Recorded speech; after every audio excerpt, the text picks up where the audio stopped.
members of the board, Dr. Casey.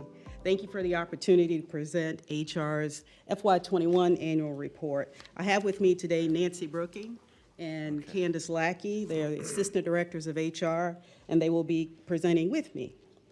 FY21 was a challenging year for everyone, and just like many other employees in the nation, county employees were faced with the challenges of the pandemic, but continued to provide quality services and programs to our residents.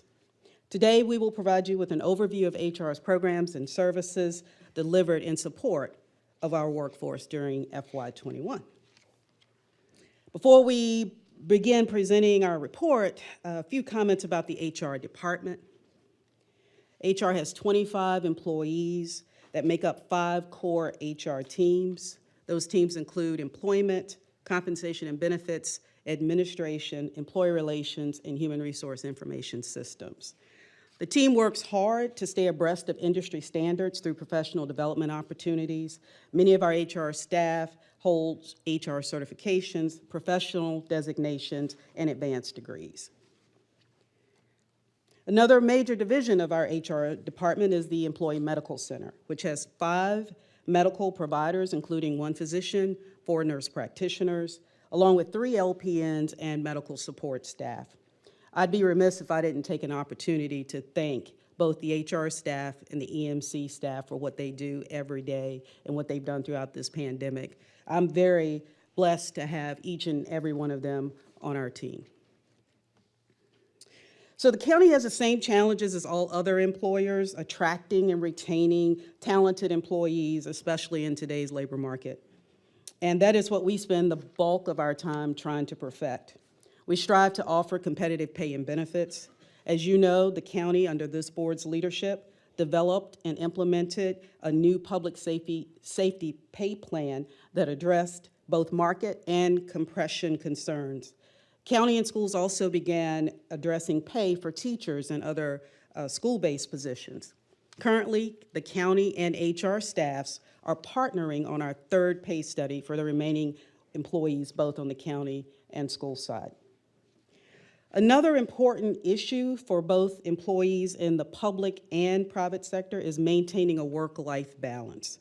One thing the pandemic revealed to many individuals is that they can work hard for their employer, also take time for self-care, and maintain a quality family life.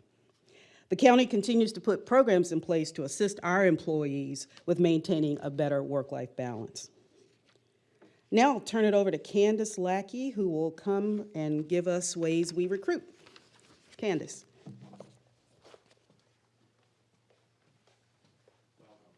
Thank you. Thank you, Mary. This slide highlights the numerous outreach efforts with schools, colleges, universities, and local organizations to market Chesterfield County as an employer of choice. Public safety departments actively recruit in the community, the state, and also regionally. These outreach efforts increase community awareness of Chesterfield County, connect individuals with the county as a potential source for employment, and develop community relationships and partnerships. Here is a snapshot of our recruitment and talent acquisition numbers for FY21. For this past year, we saw a decrease in the number of applications processed, as well as a decrease in the number of full-time and part-time hires, which is not surprising as the county was under a hiring freeze for 6 months of FY21. Despite fewer hires, the number of job advertisements increased due to the labor market shortage and is a direct result of county departments needing to re-advertise positions due to the difficulty in filling positions. So this next chart shows the percentage of full-time positions that were filled internally by current county employees. And as you can see, we had a slight decrease in the percentage of vacancies that were filled internally this year. The county continues to offer professional development opportunities to employees through career development plans and the Learning and Performance Center programs and services. So this slide summarizes the pre-employment, promotion, and transfer applicant clearance processes required to ensure county employees meet certain standards to be a public servant, which include a drug test, a FBI criminal background check, and education verification. With these processes, less than 1% resulted in disqualification from employment. I am now going to turn it over to Nancy to highlight ways we reward.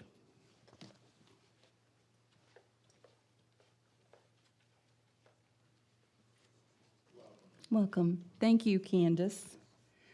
This particular slide highlights our compensation information. Both average salary and median salary of our employees increased in FY21. Average salary increased by 6.5%. Median salary increased by 5%. We attribute the increase primarily to adjustments that were made when we implemented the STEP pay plan for our public safety employees. But we also attribute the increases to more employees taking advantage of career development plan opportunities. We also saw a decrease in the number of employees below midpoint. Midpoint is considered market, so that means the more employees are moving in the right direction, so that's a good thing. Career development plans have been extremely important in our compensation program here in the county. This chart gives you some facts and figures worth noting. The number of department-specific career development plans has increased from 49 to 132 plans since FY17, which is a 169% increase. 65% of our employees have access to a CDP. Supervisors and other management positions do not, but have other opportunities for development.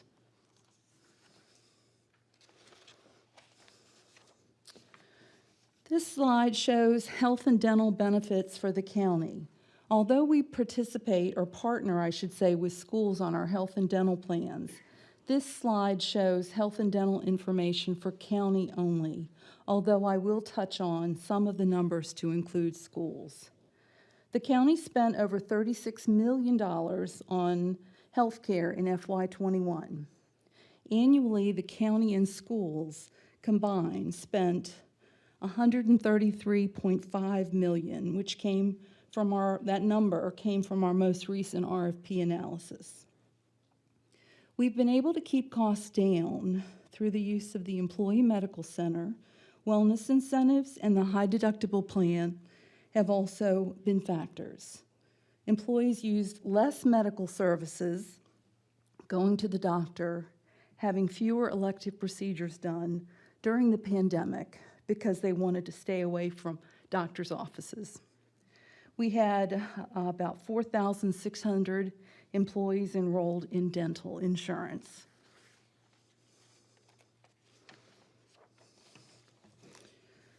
So in 2022, the good news is our healthcare rates are not going up. They're going to stay the same as they were in 2021. This comes from good experience and effective negotiation with our vendor during the RFP process. We are adding an enhanced clinical management program that will identify and engage more employees with chronic conditions. We also have our employee wellness program, which is called CFIT. The wellness incentive initiated in 2016 has helped make participating employees more aware of health conditions so that they can be treated and avert bigger problems down the road. In 2019, we implemented a points program. So in FY21, we had 1,078 participants, or 29% of our covered employees who participated. And just under 50% of those reached the top payment level.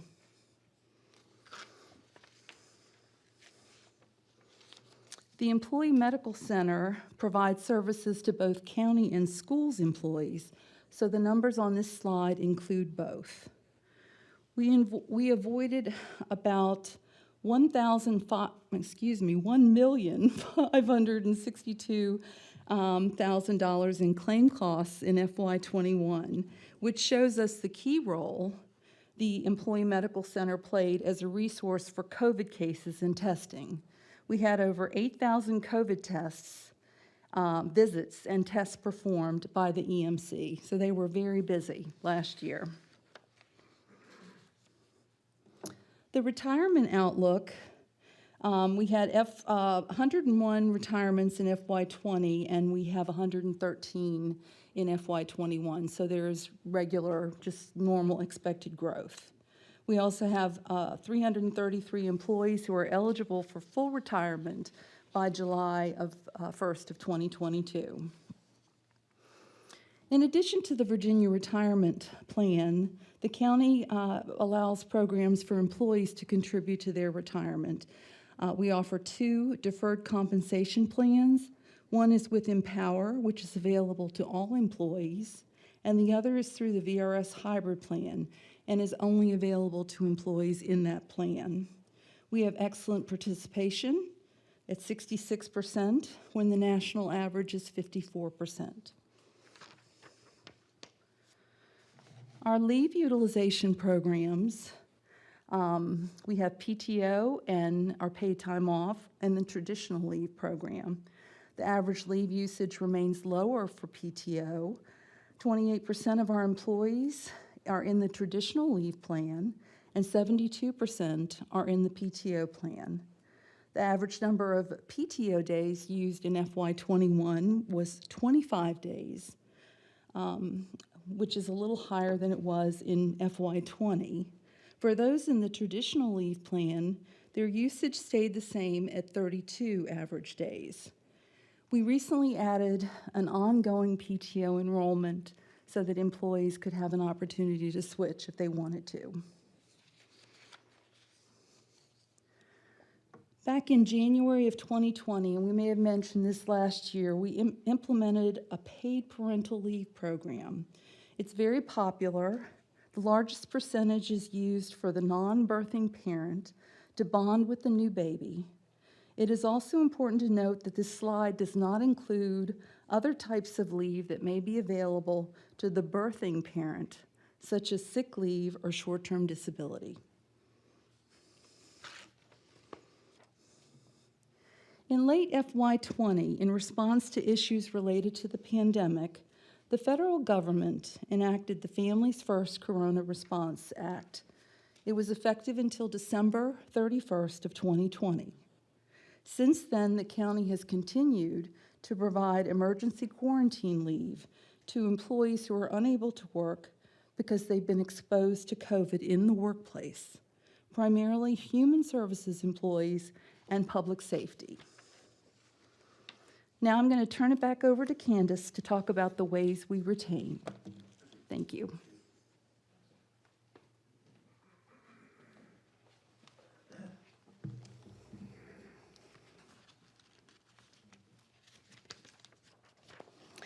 So employee satisfaction is a critical factor in the overall success of any organization. The county provides many opportunities for employees to remain engaged and to feel valued. This slide lists several ways we drive employee engagement, from fostering a sense of belonging, supporting employee well-being with ways for employees to balance their work and personal lives, facilitating the celebration of diversity and inclusion, and supporting professional development and networking opportunities to develop future leaders. So this is a look at our turnover for fiscal year 21. Our county turnover rate is 11.4%, which is a slight increase from 10.8% for fiscal year 20. As you can see, our turnover rates for voluntary, involuntary, traditional, and actual turnover have remained relatively consistent over a 3-year period. We have compared the county turnover rate with other localities, and we are on par with our regional partners. As previously mentioned, the county's efforts to increase career development opportunities, modest healthcare rate increases, and work-life initiatives such as parental leave and telework opportunities have assisted with stabilization of our turnover rates.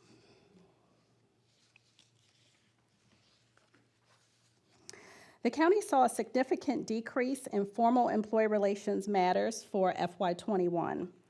The decrease in employee relations matters is attributed to fewer staff in the office during the pandemic and an increase in telework. Based on the size of our workforce, this is a relatively low number.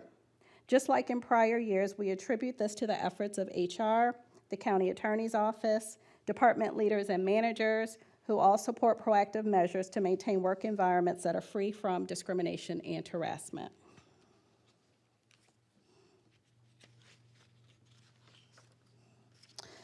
We will now take a look at county workforce demographics. So at a glance, this chart reflects our workforce demographics for FY21. Workforce gender and age have remained relatively consistent. The employee average service years decreased from 11.5% to 10.3% in FY21. The number of retirements increased in FY21 as compared to FY20, which resulted in individuals with longer tenure leaving the organization. As of FY21, employees who have the ability to telework has increased to approximately 2,900 employees, representing 43% of our workforce. This does not reflect the actual number of employees who telework. Rather, this number only reflects those that are positioned to do so if warranted. So this chart reflects our changing workforce demographics for full-time employees. We have 5 generations in the workplace. Currently, the millennials represent our largest employee population, and as you can see on the chart, they have the highest turnover rate. Each generation contributes to the valued diversity of our organization. The county will continue to devise staffing, retention, and employee satisfaction strategies to remain competitive in the labor market. This chart displays a 5-year workforce demographics trend which shows continued positive growth in the number of full-time minority employees in the workforce. We continue to move in the right direction and contribute this growth to our diversity and inclusion efforts. I will now turn it over to Mary to complete the presentation.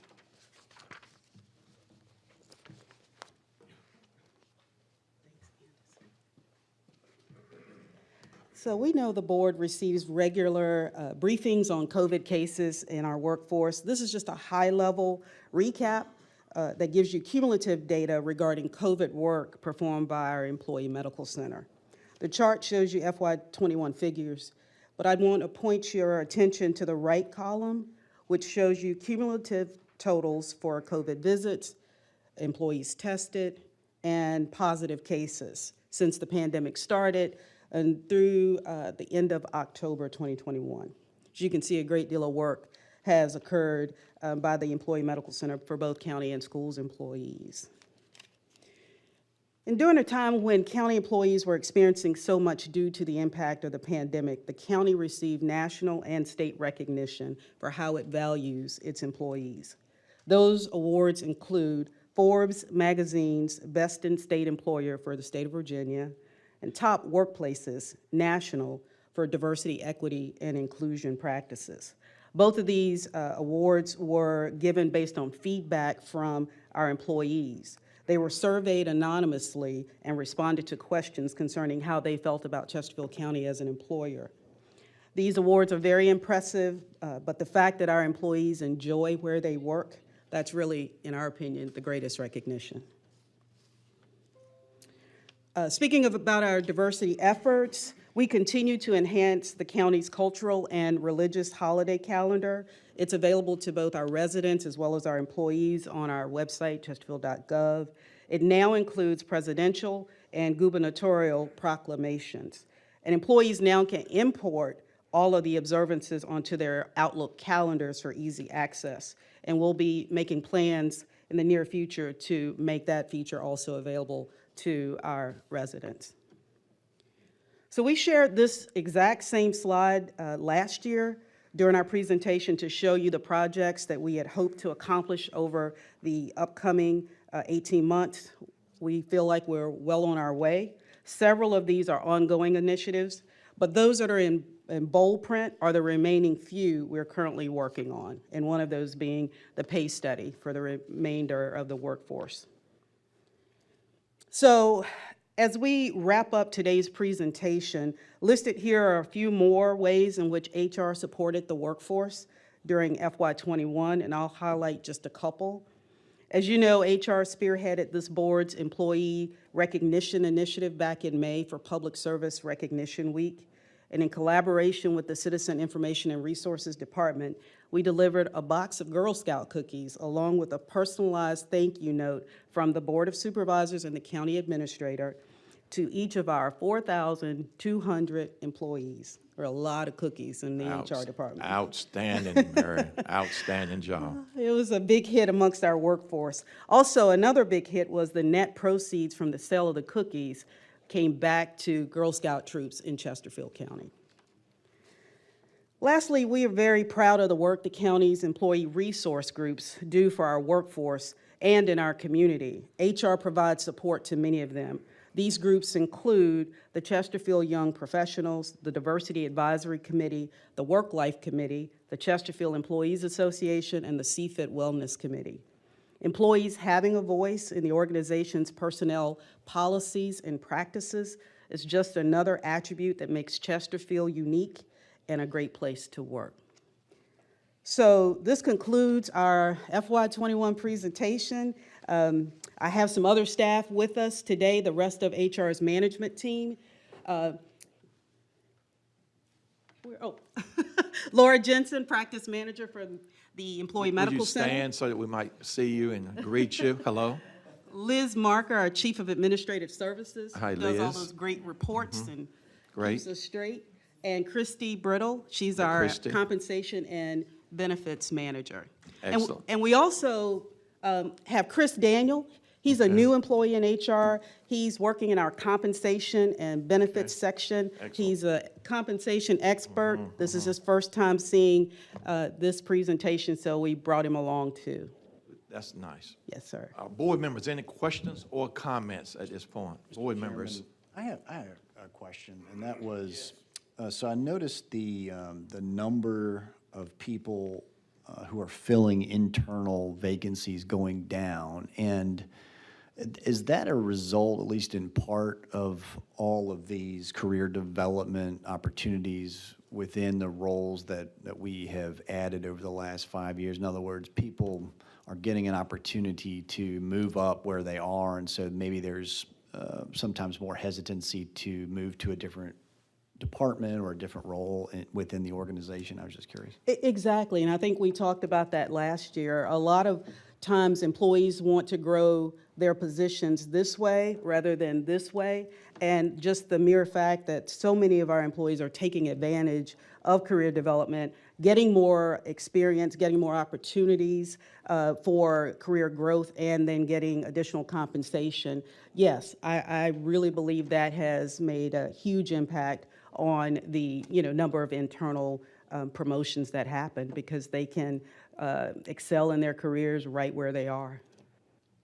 Also curious what feedback we're getting from employees over the last 2 years who have teleworked. And just to share a little personally, my wife has been working from the dining room table for the last year and a half. Yeah. And so it's interesting that that space, which was once used for, eating salad and other things, is now, a desk. Yes. And so it's sort of the stresses of work are now in the dining room. And I've learned some new words occasionally. So, but no, I say that in jest, but also to say that it's sort of changed dynamics, and we've seen that. I was just wondering if you've heard some of that sort of feedback and how that's affecting our workforce during this time, because it's obviously a flexible time for everyone. Sure. Employees love it. They love the ability to be able to, and most of our employees are what we call hybrid.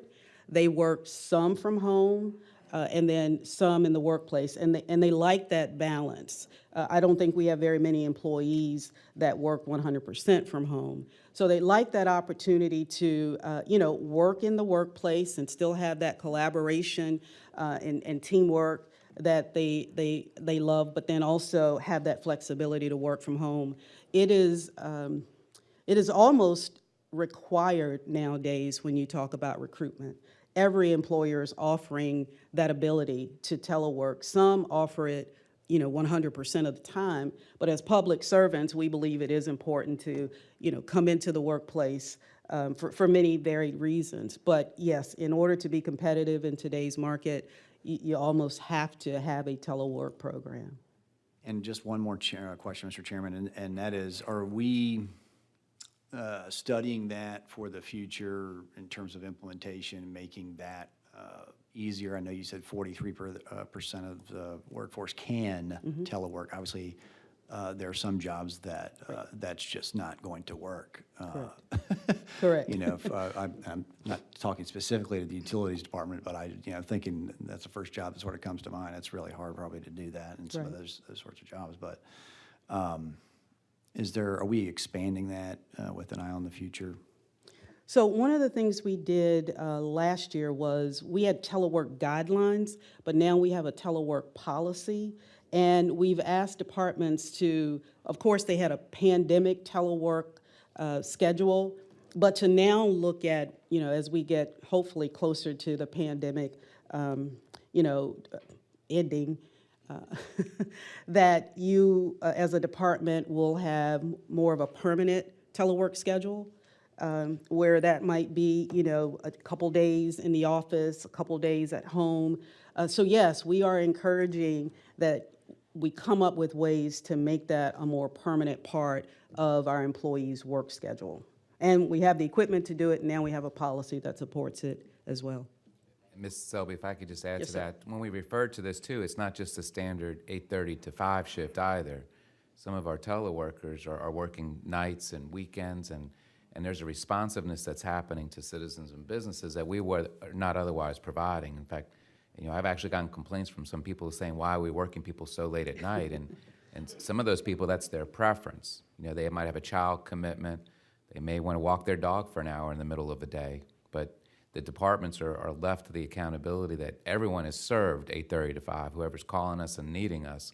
But if, again, the workers can work amongst themselves and figure out how to stagger hours to serve others and serve themselves better, there is a dynamic to that we are understanding and tolerating. But it goes without saying, the freedoms you have to telework, is a privilege, not a right. And there's certain positions that can't do it, and there's certain positions, quite frankly, their home life environment, their attentiveness to being able to do the job at hand cannot be done a place other than work. They might have connectivity issues, as an example. Right. Excellent. Thanks. Good point. you, Dr. Case, any other comments or questions? Thank you so very much for the outstanding job, outstanding year. Thank you for your great work on diversity, equity, and inclusion. Yes, And let's sir. continue to focus on that and continue to improve our workforce. And if there's something that we can do from the Board of Supervisors, please let us know. We're here to serve you as well. Thank you, So Mr. thank you for Chair. serving others. Thank you.